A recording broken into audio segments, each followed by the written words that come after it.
Então vamos orar e no direcionamento de Deus para essa escola bíblica dominical. Pai Santo, Pai amado, louvado seja o teu nome. Quero te agradecer nesse dia, hoje que é o dia do Senhor, que tu possas estar nos abençoando, nos livrando, guardando de todo mal, mas também possa estar nos ensinando, nos edificando através da tua santa palavra, que é viva e que é eficaz. Abençoa esse momento e que tudo que vamos a fazer agora, em todos os dias de nossas vidas, seja sempre para te honrar e para te glorificar. Porque não a nós, Senhor, não a nós, mas ao teu nome seja toda a honra e toda a glória. Abençoa-nos, portanto, se conosco, é o que eu te rogo, te agradeço, em nome de Jesus Cristo.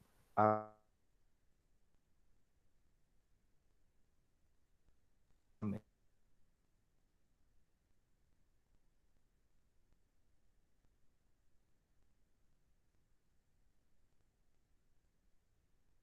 Que é, que é a obra da criação.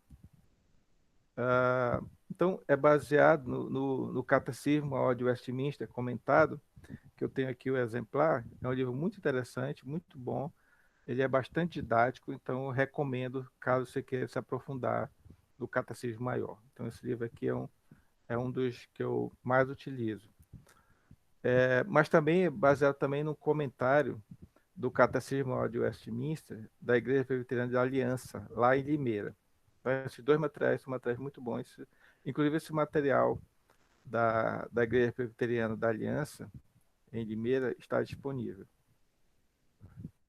Então, pergunta 15: que é a obra da criação?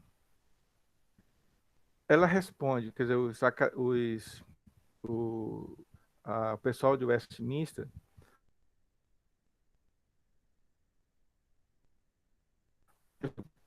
elaboraram a seguinte resposta: a obra da criação é aquilo que Deus realizou no princípio, pela palavra do seu poder, ao fazer do nada o mundo e tudo que nele há, para si mesmo, no intervalo de 6 dias, e tudo era muito bom. Então, o que é a obra da criação?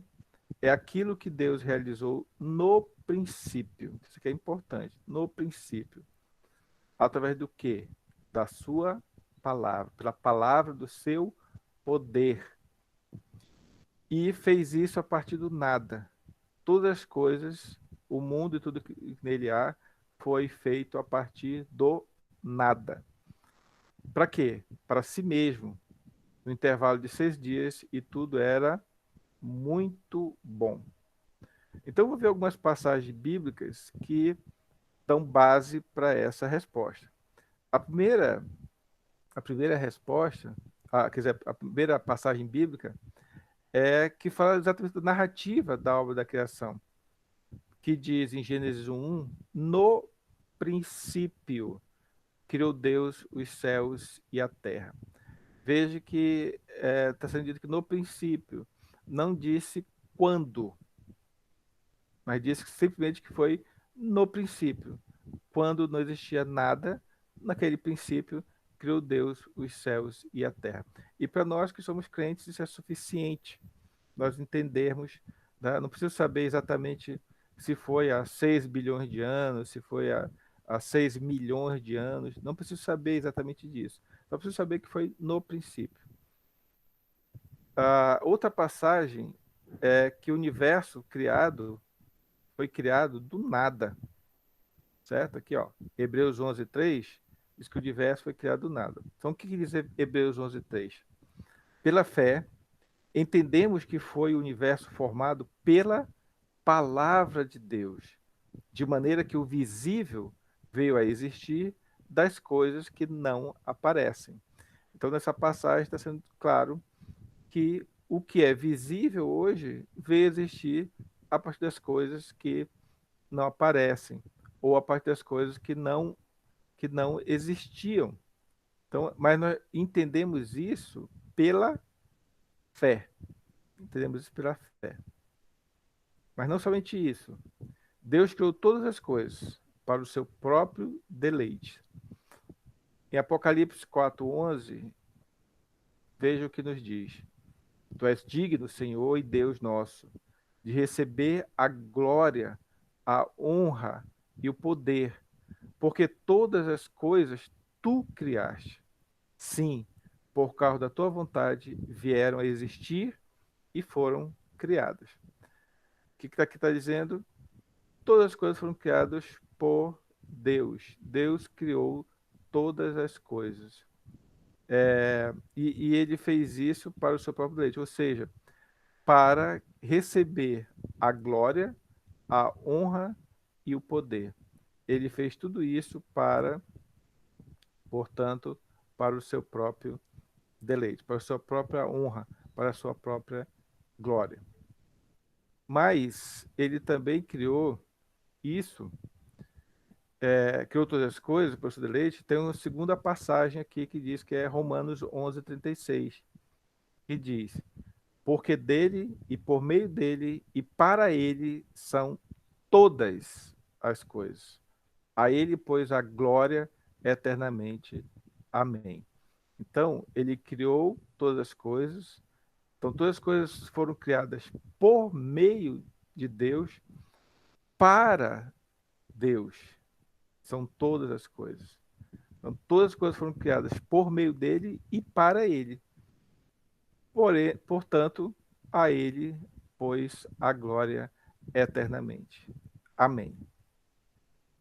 Então, essa primeira parte, a gente falou sobre exatamente aqui o que é a obra da criação.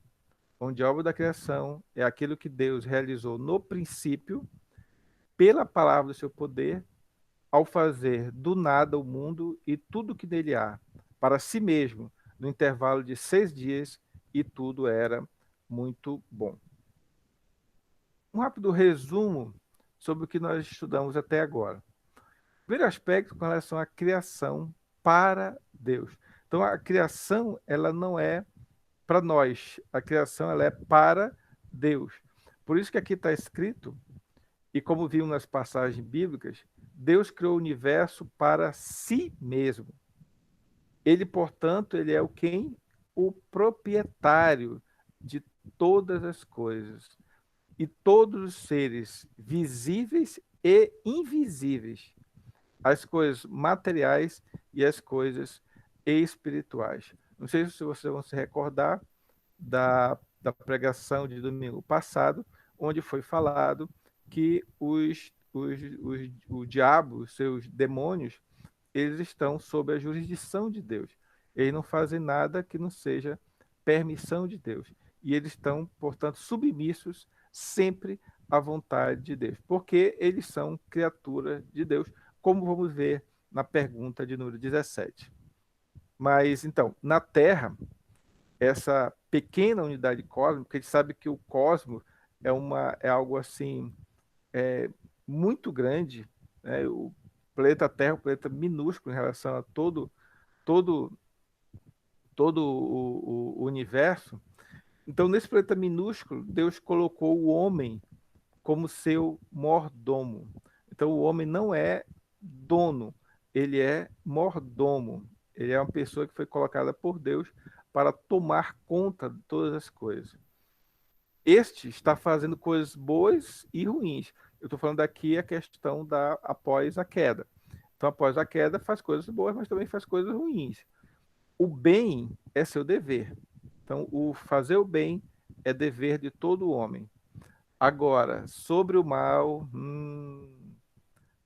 será punido. Será punido.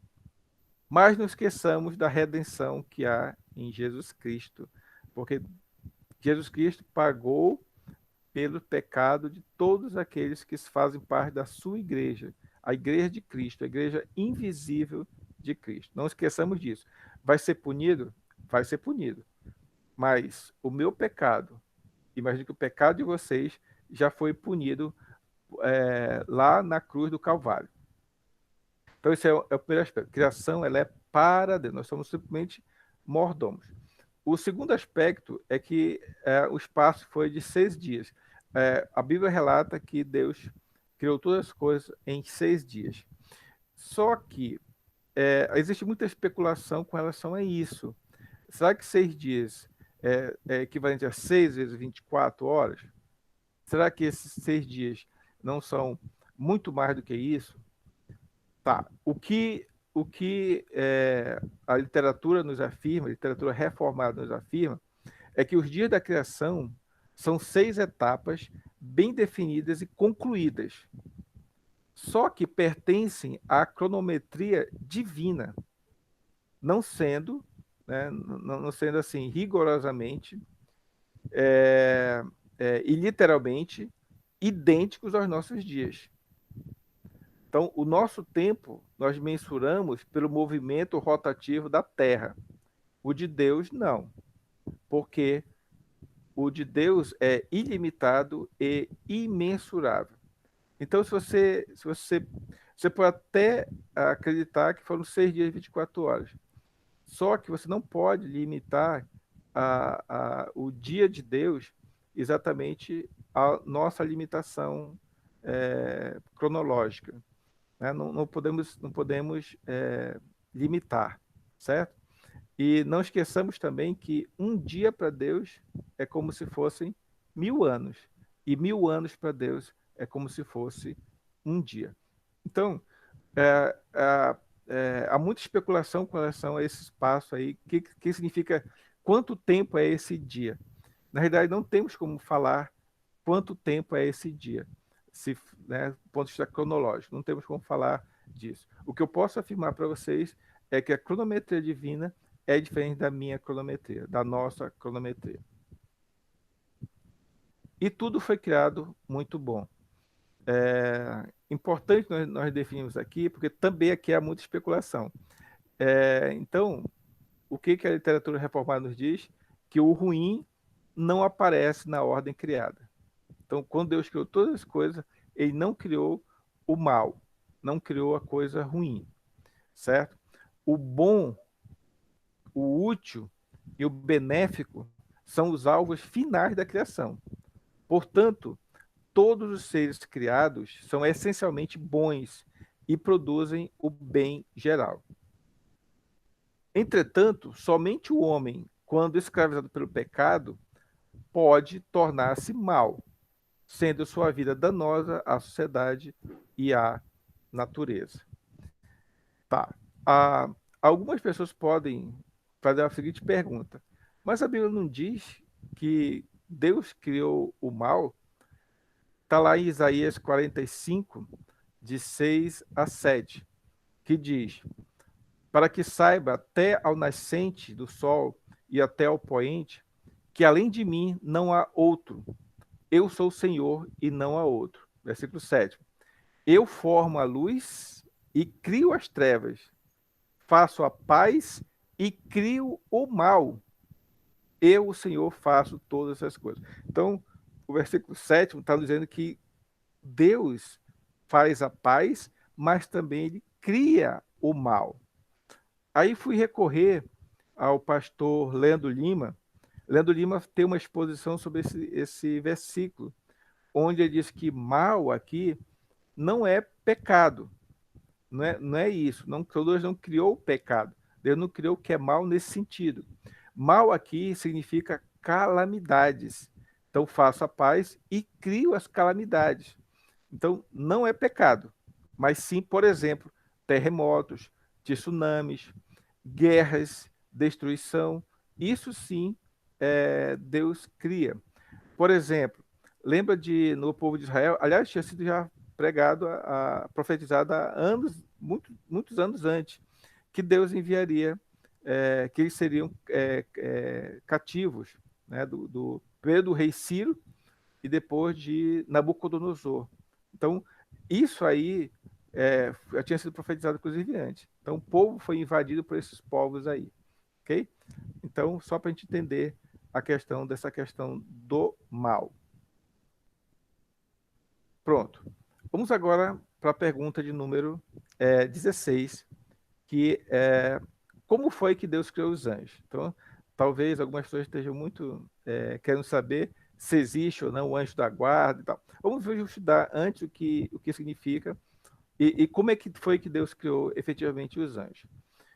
Então, a Assembleia de Westminster decidiu que a resposta para essa pergunta é: Deus criou todos os anjos. Como aqui todos é todos mesmo, inclusive aqueles que são hoje demônios, são anjos caídos, né? São anjos do mal.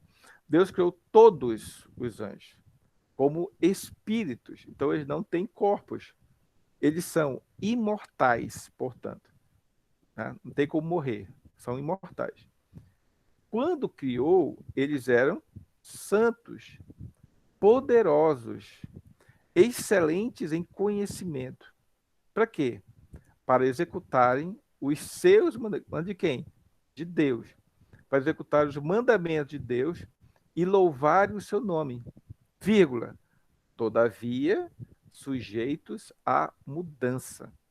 Então, eles foram criados espíritos imortais, santos, poderosos, excelentes, sem conhecimento, para serem, para executarem tudo aquilo que Deus ordenasse e vivesse o tempo todo louvando a Deus. Mas, todavia, sujeitos à mudança. Então, as passagens bíblicas. Primeiro aspecto, Colossenses 1,16, que nos diz que todos os anjos foram criados por Deus. Então, diz aqui, Colossenses 1,16, pois nele foram criadas todas as coisas. Todas as coisas foram criadas nele. Nos céus e sobre a terra. Então, aqui tem um destaque, né? Nos céus e também sobre a terra. As visíveis e as invisíveis. Então, os anjos são criaturas invisíveis. Sejam tronos, sejam soberanias, quer principados, quer potestades. Então, aqui, principados e potestades tem a ver com os demônios. Então, tudo foi criado por meio dele e para ele. Eu tinha visto esse aí com relação à criação, né? Que foi para, todas as coisas foram criadas por meio dele e para ele. Mas aqui ficou claro, nessa passagem bíblica, que todos os anjos foram criados por Deus. Os anjos são espíritos. Os anjos são espíritos. Hebreus 1,7 nos diz que ainda, quanto aos anjos, então, especificamente quanto aos anjos, diz: aquele que a seus anjos faz ventos e a seus ministros labareda de fogo. Então aqui está se falando que ele faz dos anjos ventos. Né? Aí a explicação de por que é vento, é exatamente porque o vento ele é invisível. O vento não tem corpo, portanto o vento ele é, quer dizer, o vento não, os anjos são espíritos que podem ser ventos, porque vento é invisível, vento não tem corpo. Os anjos também são imortais, imortais. A base bíblica vem de Lucas 20:36. Só voltar aqui um instantinho, eu esqueci de falar uma coisa. Hebreus 1,7, que é a mesma passagem que está no Salmo 104, no versículo 4 do Salmo 104. Tá, então Lucas 20:30, que diz que os anjos são imortais. Que diz, pois não podem mais morrer, porque são iguais aos anjos, e são filhos de Deus, sendo filhos da ressurreição. É claro que aqui está falando mais sobre nós, somos filhos da ressurreição, mas aqui está fazendo uma comparação, porque são iguais aos anjos, ou seja, não podem morrer. Os anjos, portanto, são imortais. Mas ainda, os anjos foram criados santos. Foram criados santos. Gênesis 1:31 diz que tudo quanto Deus fizera, e eis que era muito bom. Houve tarde e manhã, o sexto dia. Viu Deus tudo. Deus não criou todas as coisas. Então, tudo que Deus criou é muito bom. Era muito bom.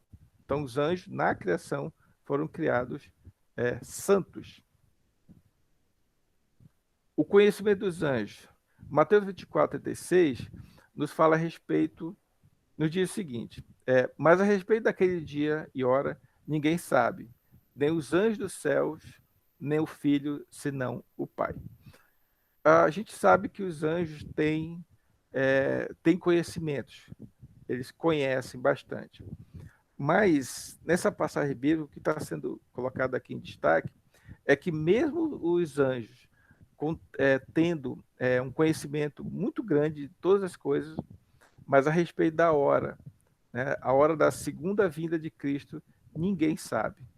Nem os anjos, nem o próprio Jesus Cristo, o Filho, mas tão somente o Pai. Então, apesar do conhecimento dos anjos ser um conhecimento muito grande, enorme, mas mesmo assim, eles não conhecem tudo, eles não sabem a hora que Jesus Cristo vai voltar pela segunda vez. O poder dos anjos.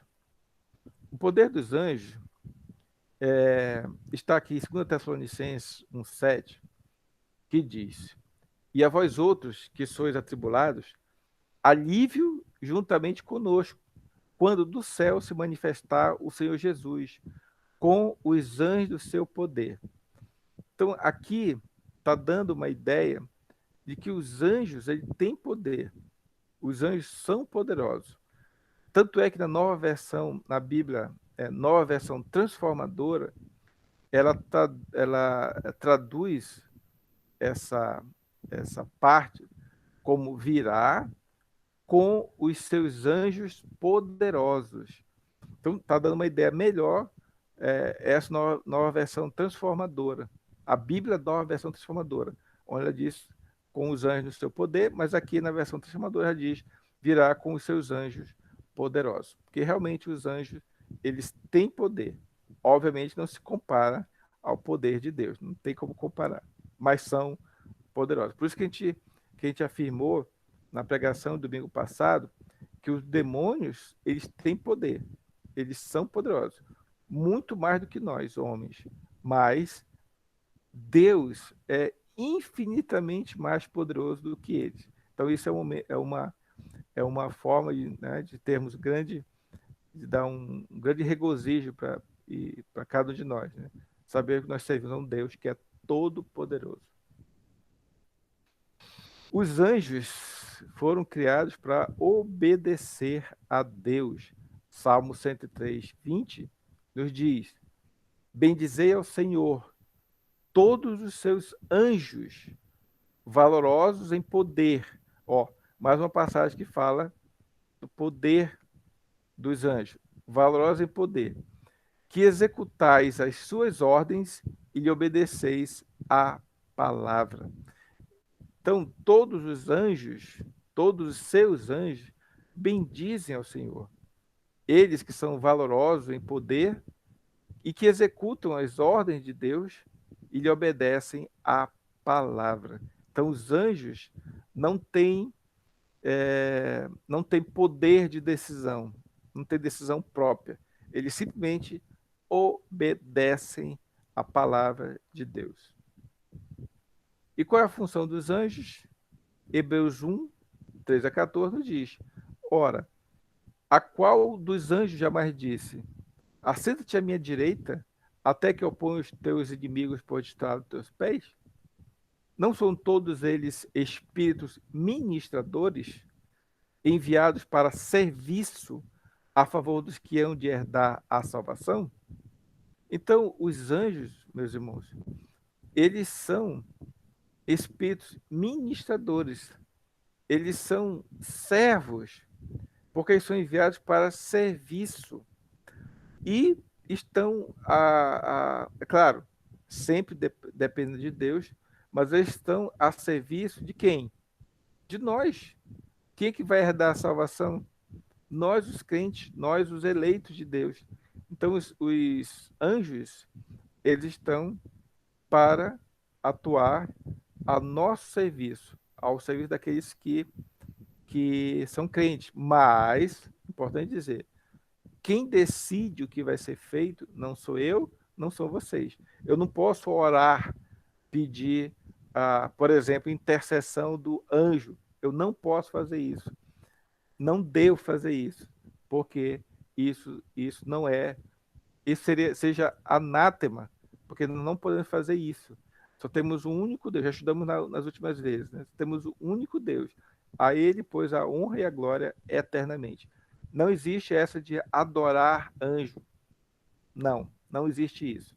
Adorar somente a Deus. Okay? Mas eles estão colocados por Deus a nosso serviço. Aí daí que vem, talvez, aquela ideia de temos o anjo da guarda. Mas vamos ver isso aqui daqui a pouco. Okay? Os anjos foram criados santos, mas sujeitos a mudanças. Por quê? Olha só o que diz Judas, versículo 6. E a anjos o que não guardaram o seu estado original. Eu fiz questão de destacar aqui o seu estado original, porque aqui tem a ideia de que eles mudaram, eles, né, como diz aqui, sujeitos à mudança. Eles não foram criados desse jeito, né? Estou falando dos anjos caídos, dos anjos do mal. Eles não guardaram o seu estado original, ou seja, Deus os criou santos, mas eles não guardaram o seu estado original, mas abandonaram o seu próprio domicílio. Ó, abandonaram o seu próprio domicílio. Ele tem guardado sob trevas, em algemas eternas, para o juízo do grande dia. Então, esses anjos do mal, esses demônios que não guardaram o seu estado natural, já estão, né, porque para Deus já aconteceu, já estão em algemas eternas para exatamente o grande dia, o dia do juízo final. Então, os anjos foram criados santos, mas sujeitos à mudança. E aqui também tem uma outra passagem que também fala sobre que os anjos estão sujeitos a mudanças.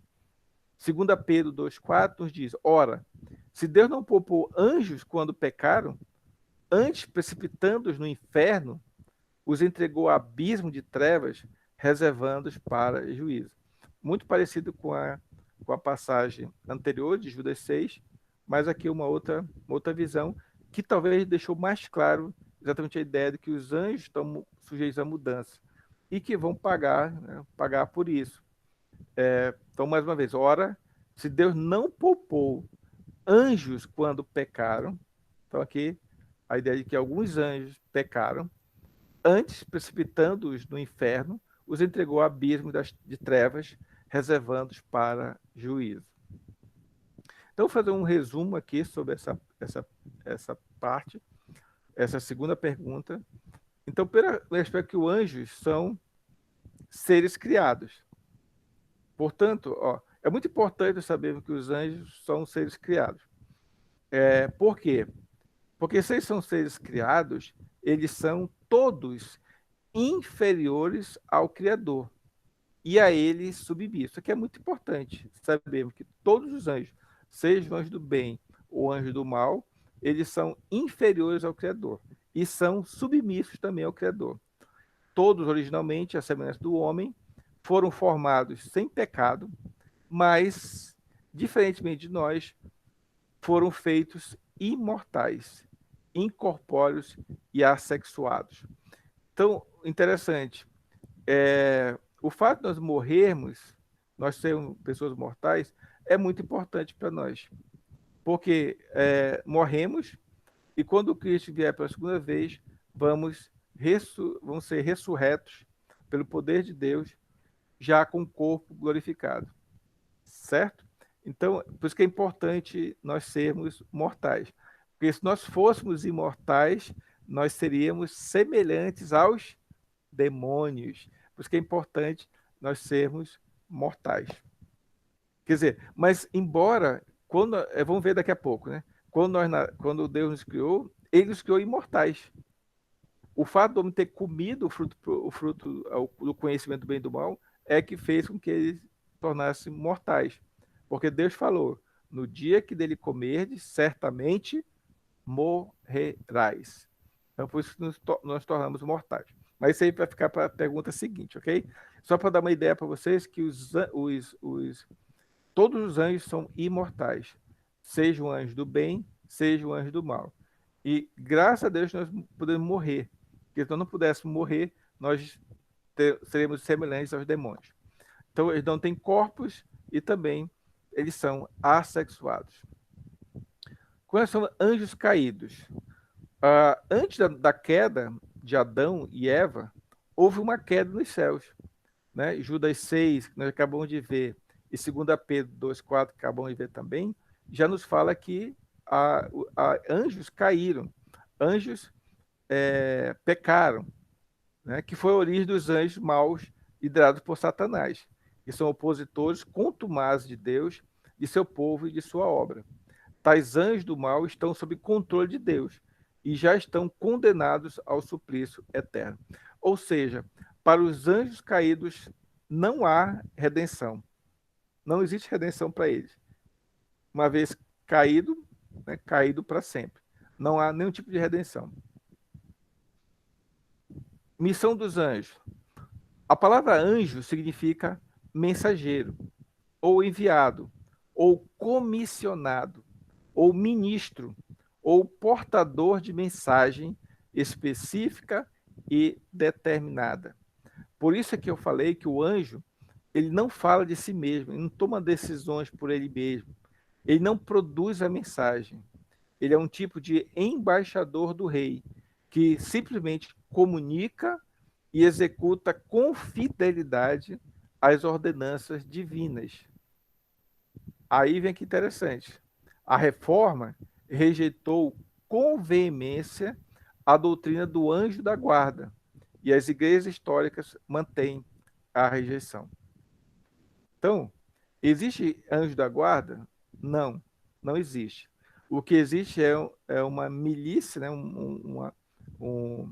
Milícia não. Existe uma quantidade muito grande de anjos que estão, como vimos na passagem bíblica, que vão nos ajudar. Mas, claro, sempre sob a ordem de Deus, sempre sob a direção de Deus. Mas não existe um anjo da guarda. Não existe o anjo quando a criança nasce, tem um anjo da guarda. Quando a criança se batiza, tem um anjo. Não, não existe isso. Certo? O que existe uma grande quantidade de anjos que estão à disposição, mas sob a direção de Deus. Eles só vão nos ajudar se Deus assim o autorizar, ok? Então não existe, portanto, anjo da guarda, ok? Mas não existe um, existem vários anjos, e não existe o anjo da guarda específico. Bom, com relação à eleição e à subalternidade dos anjos.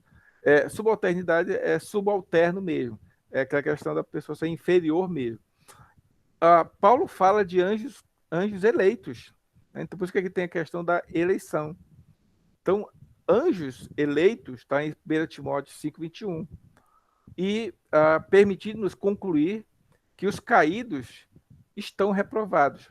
Então, há os anjos eleitos e há os anjos reprovados. E o que permanecem firmes, a questão, né, de Deus, permanecem firmes e permanecerão para sempre, foram pré-ordenados à fidelidade, à santidade, à submissão e à obediência ao Criador. Estes anjos são livres para servir, não para serem servidos. Então, esses anjos têm a submissão e a obediência ao Criador. Eles são subalternos a Deus. E dessa última parte fala sobre a transferência de ministério. Porque o ministério angelical, que a gente via muito no Antigo Testamento, ele foi substituído na igreja do Novo Testamento pelo do Espírito Santo, que não somente habita no regenerado, mas também o consola, o conforta, ilumina, capacita, guarda, protege e guia.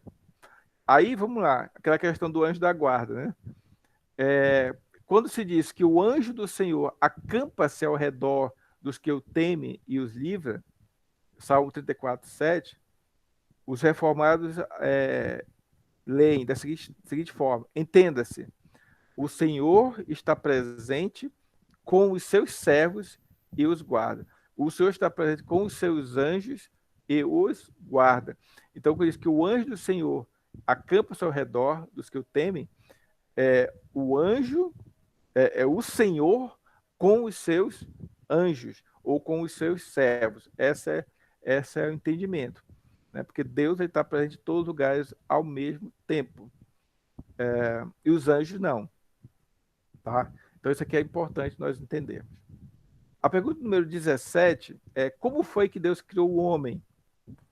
Resposta: depois de ter feito todas as demais criaturas, Deus criou o homem, vírgula, macho e fêmea. É interessante te falar sobre esse assunto, macho e fêmea, no momento em que nós estamos vivendo uma época em que a homossexualidade está muito aflorada, né, nos nossos círculos, mas não foi assim que Deus criou. Deus criou dois sexos somente, que é o macho e a fêmea. Formou do pó, né, o homem foi criado do pó, e a mulher da costela do homem. Dotou-os de almas viventes, racionais e imortais. Tá vendo aqui, ó? Doutor de almas viventes, racionais e imortais. Então, o homem foi criado imortal. Mas aí, depois da queda, ele procurou, né? Porque Deus falou: no dia que dele comer o quê? O fruto do conhecimento da árvore do conhecimento do bem e do mal, certamente morrerá. Então, ele buscou isso. Mas ele foi criado imortal. Então, fê-los conforme a sua própria imagem, a passagem que Deus criou o homem conforme a sua imagem e semelhança, em conhecimento, retidão, ou seja, moralidade, e santidade, ou seja, espiritualidade. Tendo, muito importante isso aqui, tendo a lei de Deus escrita em seus corações e poder para cumpri-la. Muito importante. Deus deu todas as condições para que o homem viesse a cumprir cabalmente toda a sua lei. Mas o homem resolveu desviar-se do caminho. Mas ele tinha todo o poder, tinha todas as condições de cumpri-la. Mas também com domínio sobre as criaturas. Deus nos deu esse domínio aqui sobre as criaturas. Vírgula. Contudo, sujeitos a cair.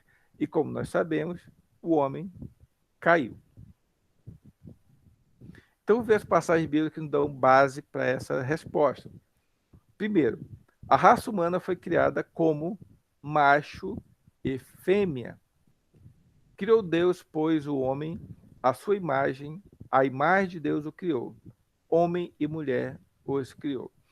Então, Deus criou somente homem e mulher.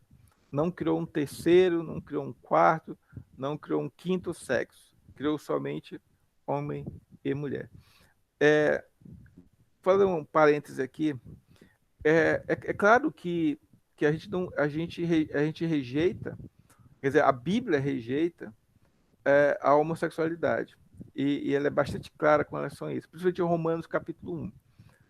Mas é claro que a gente não pode dizer não para a pessoa, no seguinte sentido.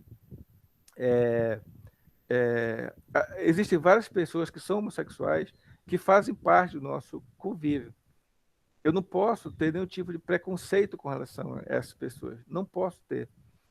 Porque, quem sabe, um dia essa pessoa não vai cair em si, Deus não vai chamá-la ao arrependimento. Então, nosso papel como cristãos é, se for criada uma situação, surgir a oportunidade, você falar exatamente aquilo que a Bíblia fala. Já respondi perguntas uma vez, numa pregação, falei sobre homossexualidade, até para pessoas descrentes, e uma pessoa me questionou exatamente sobre isso. Eu expliquei, ó, quem diz não sou eu, quem diz é a Bíblia. Aí abri a Bíblia em Romanos 1 e expliquei que a homossexualidade é um pecado, mas que não somente isso. A mentira é pecado, a falsidade é pecado, a desonestidade é pecado. Falei vários pecados. Então, é um pecado que a pessoa comete, ser homossexual, mas que também não devemos agir com nenhum tipo de preconceito para com essas pessoas. Aliás, se você puder, tiver a oportunidade de conversar com as pessoas e, né, explicar à luz da palavra Eu imagino que é isso que Deus quer. Okay? Então, fechando parênteses. Então, criou Deus somente o homem e a mulher. O corpo de Adão foi feito do pó da terra. Gênesis 2,7 nos fala isso. Então formou o Senhor Deus ao homem do pó da terra e lhe soprou nas narinas o fôlego de vida, e o homem passou a ser alma vivente. Como vimos na resposta, né, eles foram almas viventes, são almas viventes. Ou seja, isso aqui tem a ver com o fato de nós não temos somente um corpo, nós temos também uma alma. Nós temos corpo e alma. Só que não confunda. Alma é a mesma coisa que espírito. A Bíblia usa de forma intercalada. Então, nós não somos tricotomistas, não temos corpo, alma e espírito. Nós só temos corpo e alma, ou corpo e espírito. Nós não temos esse terceiro elemento. Ok? Então, o homem foi formado do pó da terra. E Eva? Gênesis 2,2 nos diz: e a costela que o Senhor Deus tomara ao homem, transformou-a numa mulher e lhe a trouxe. Então, o homem foi formado do pó da terra e a mulher foi formada da costela de Adão.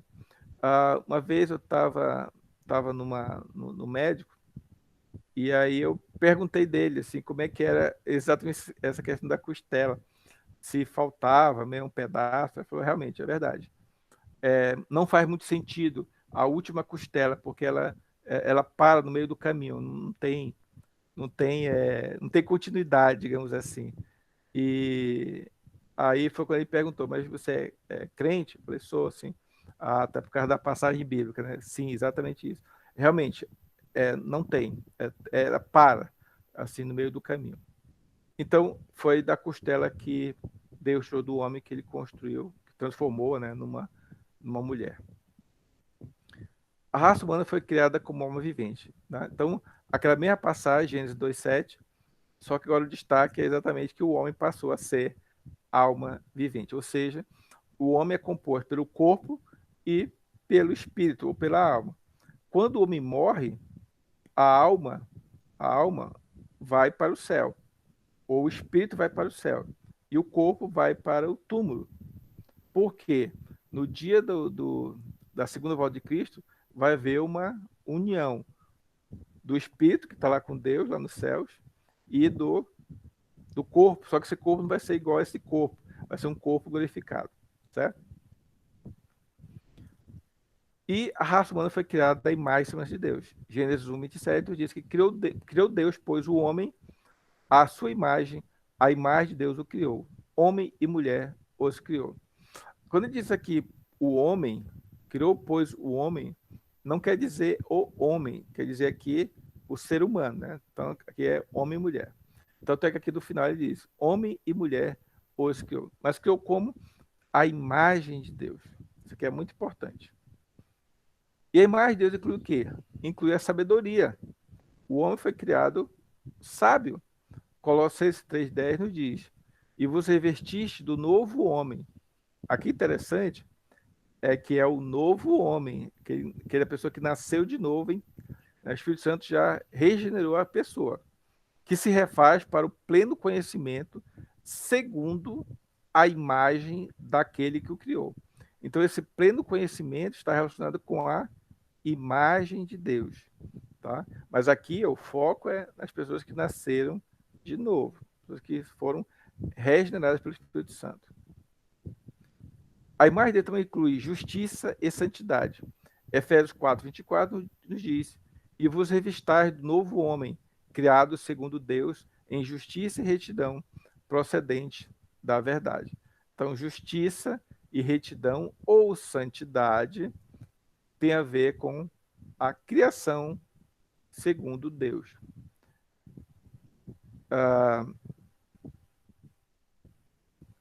Com a lei moral, ele foi criado também, a imagem de Deus, ela também nos diz que fomos criados com a lei moral escrita nos nossos corações. A lei moral de Deus está em nós. Olha lá, Romanos 2, 14 e 15. Olha só o que nos diz. Quando, pois, os gentios, quer dizer, gentios é aquelas pessoas que não são crentes, pessoas que estão afastadas de Deus, que não têm lei. Ó, os gentios não têm lei, mas procedem por natureza de conformidade com a lei, mesmo não tendo lei, servem eles mesmos de lei para si mesmos. Nesse caso, eles estão mostrando a norma da lei gravada no seu coração, testemunhando-lhes também a consciência e os seus pensamentos, mutuamente acusando-se ou defendendo-se. Então, mesmo aquelas pessoas que estão afastadas de Deus, muitas vezes ele agem de conformidade com a lei, mesmo não tendo lei, porque a lei está gravada no nosso coração. Isso aqui é muito importante. Além do mais, com a capacidade de cumprir a lei de Deus. Eclesiastes 7, 29 nos diz: Eis o que tão somente achei, que Deus fez homem reto, mas ele que se meteu em muitas astúcias. Deus fez o homem reto, com capacidade de cumprir toda a lei, mas ele se meteu em muitas astúcias. Com domínio sobre todas as criaturas. Também disse Deus: façamos o homem à nossa imagem, conforme a nossa semelhança. Tem ele domínio sobre os peixes do mar, sobre as aves dos céus, sobre os animais domésticos, sobre toda a terra e sobre todos os répteis que rastejam pela terra. Então Deus nos deu domínio sobre todas as coisas. Aí que está aquela questão da mordomia. Nós somos mordomos de Deus. Deus criou e nos colocou como mordomos. Mas com a possibilidade de cair em pecado. Por quê? Gênesis 2, 16 e 17 nos diz: E o Senhor Deus lhe deu esta ordem: de toda árvore do jardim comerás livremente, mas da árvore do conhecimento do bem e do mal não comerás, porque no dia em que dela comerdes, certamente morrerás. Então aqui vê a morte. Não foi a morte física, foi a morte espiritual. E Gênesis 3:6 diz que vendo a mulher que a árvore era boa para se comer, agradável aos olhos e árvore desejável para dar entendimento, tomou-lhe do fruto e comeu, e deu também ao marido, e ele comeu também. Então, para resumir essa parte da criação do homem, o homem, irmãos, ele é a obra-prima do Criador, porque a criação do ser humano era o objetivo final. Salmo 8:5 nos diz: Fizeste-o, no entanto, por um pouco menor do que Deus, e de glória e de honra o coroaste. Falando sobre os homens. Criado à imagem e semelhança de Deus. Olha só que privilégio, sermos criados à imagem e semelhança de Deus. Destinado à regência do mundo e à reprodução de semelhantes, né? Geração por geração, né?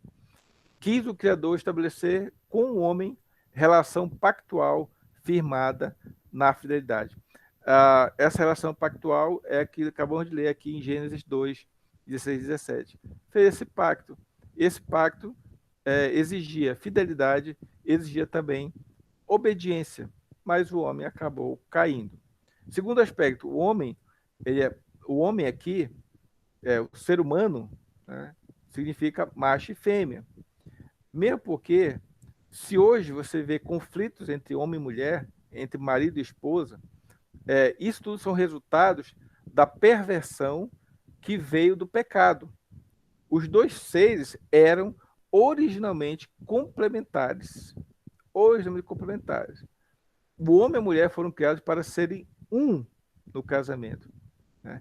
É por isso que Deus diz: por isso deixou pai e mãe e se unir à sua mulher. E os dois não são mais só, não são dois, mas serão uma só carne. Então, exatamente esse aqui é o objetivo.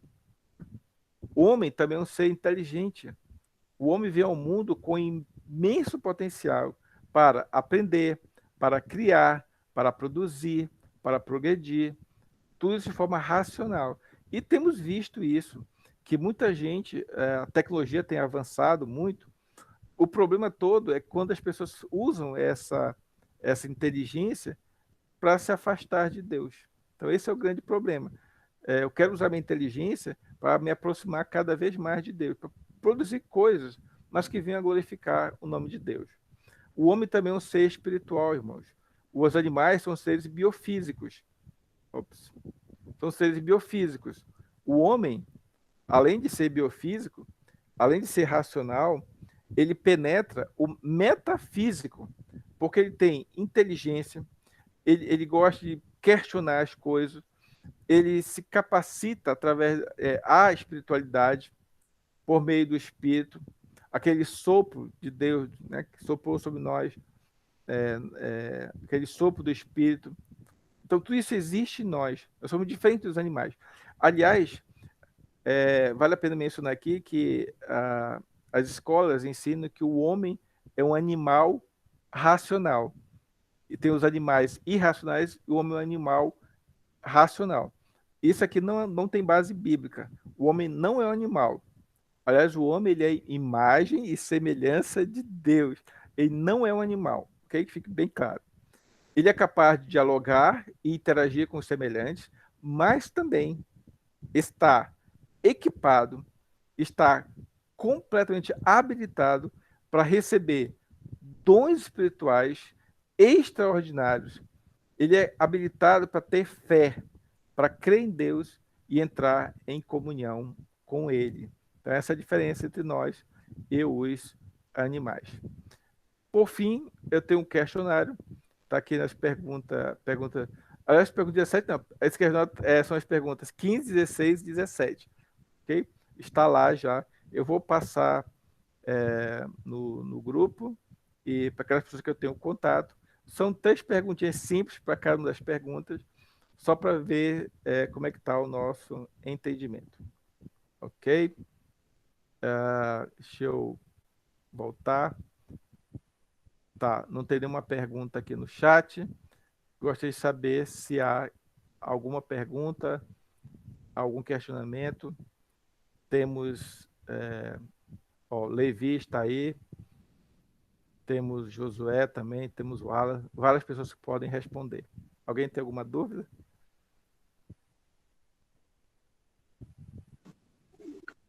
Presbítero, o senhor, Opa. o senhor lembra quais são os termos que a nossa Constituição usa para o pastor efetivo?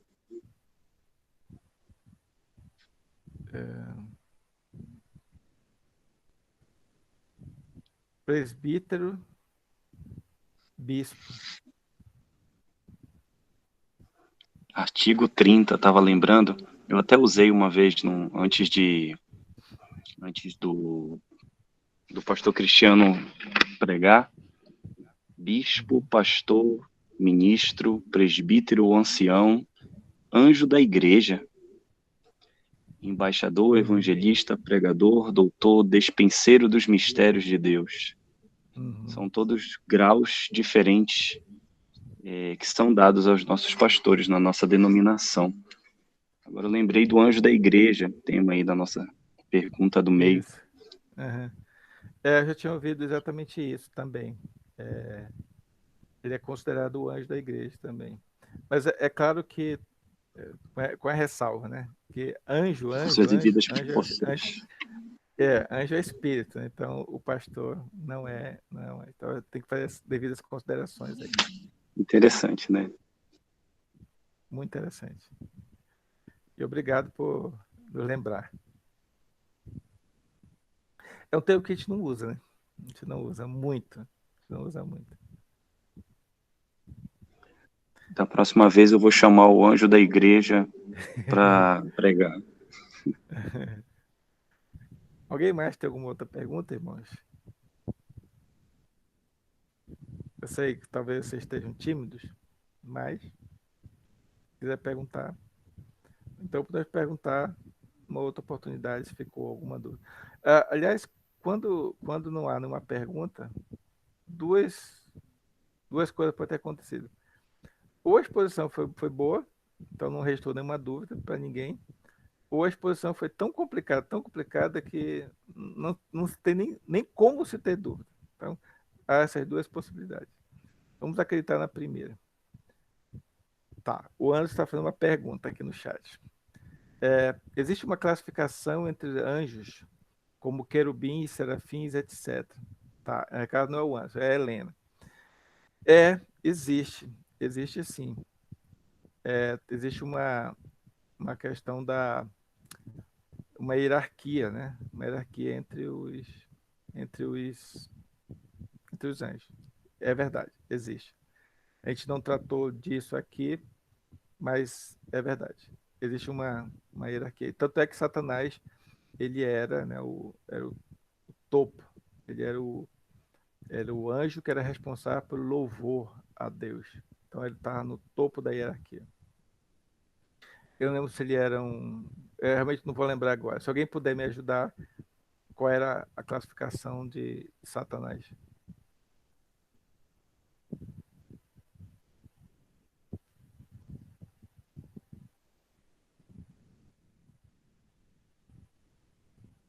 Tá, ninguém lembra. Mas ele tinha, ele era um, ele era o mais alto na hierarquia. Ok? Mais alguma pergunta?